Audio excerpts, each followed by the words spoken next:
We're going to start this pre-practice final. So this is number 1. We're looking at this first problem. We're going to look in the inside of the absolute value, and we're trying to find out when is this 0. So x minus 1 is equal to 0 when x is equal to 1. So that means that that's when the vertex happens. So if you went 3, 1 minus 1, so you can see that that is just going to be 3 times 0 is 0. And I'm not going to go through that all the time, but I'm just going to show you that 1, 0 is the vertex for this problem. And it's actually also the vertex for this problem because you can see that an identical situation happens over here. Okay, so actually that's enough to find the answer to both of those problems because this is not the vertex. This is the vertex here. That one works. This vertex works. This vertex does not work. This one goes up. This one goes down. So now we have to decide if it goes up or down. To find out if it goes up or down, we look at this A value. And so A is positive. So not only is A positive, okay, so A is equal to 3. And it's positive, and it's 3 over 1. So you can see how it's going to go up, and you can see that from the vertex it goes up 3 and over 1. Okay, so it's definitely B.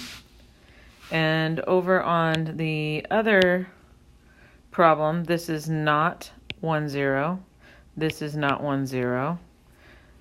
This is 1, 0. And this is 1, 0. And you can see that this is going down, and this is going up. And so we look at the A value again. A is 2. It's positive, 2 over 1.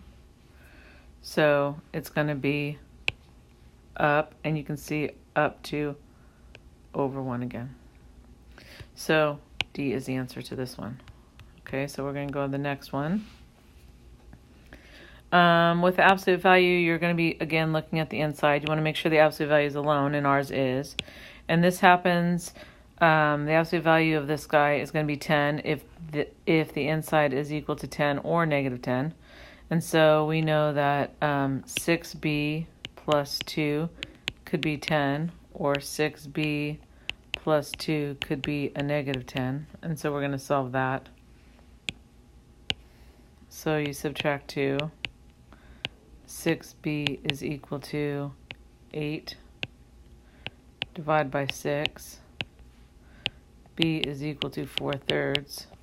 Now, just there, you can see that the only one that has 4/3 is that one. But you can go ahead and solve the other one and find out that 6b was equal to negative 12. And B was equal to negative 2 as well. On this one, the absolute value is not alone. So that is actually a key, is to solve these, get the absolute value alone first.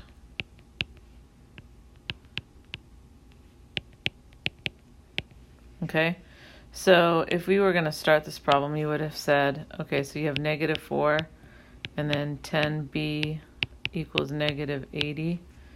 You're going to go ahead and you're going to divide by negative 4 first. So now you're going to have the absolute value of 10b equals negative 80. Sorry, not negative. It's negative over negative is positive. So we're going to have, when is the absolute value of 10b equal to 80? Well, that's when 10b is either 80 or 10b is negative 80. So 10b could have been a negative 80, and the absolute value of a negative 80 is 80 as well. So B is equal to 8. Or B could have been a negative 8. And so, oh, hold on, I made a mistake. And this is where we're glad it's multiple choice, because this is supposed to be, we forgot to make this a 20. So we'll just fix everybody here. 2, 2, -2, and a +2. So it's +2 and a -2. Because we forgot to divide that. Okay, there you go. All right. So the next section, we're going to look at the coefficient. And this is related to the, we did this by making the triangle.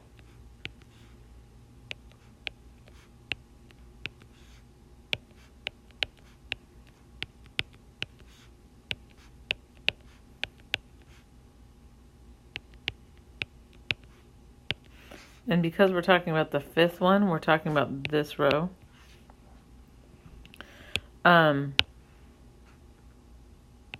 We take this 2x and go this direction. And we take the 1 and go that direction. Now the 1, it's really negligible because it's just 1. So you know you can take 1 to the 5th, 1 to the 4th, 1 to the 3rd. It's all just going to be 1. But we can show that as well.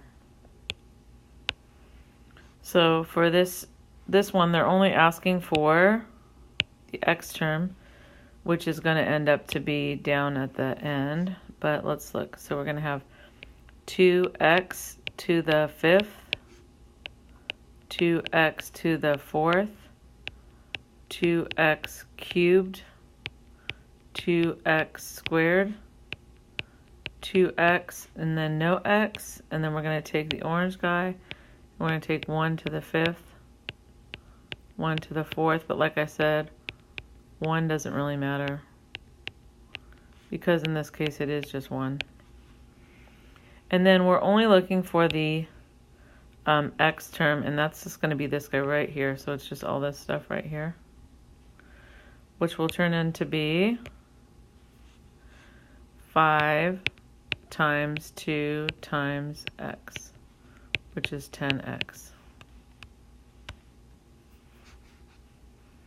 So the coefficient is just 10.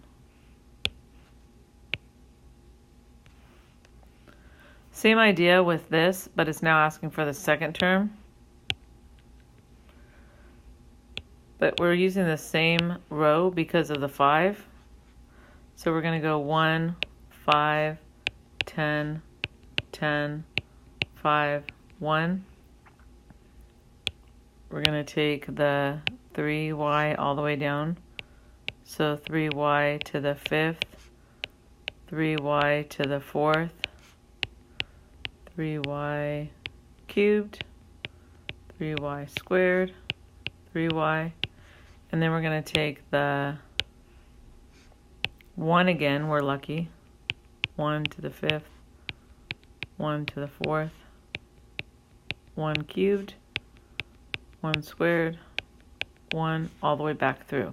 And we want the second term, so this would be the second term, this whole thing. So this would basically be 5 times 3 to the 4th times y to the 4th.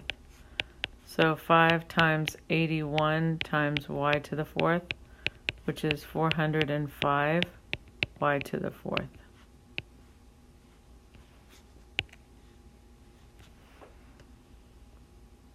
Okay. I'm going to stop this video.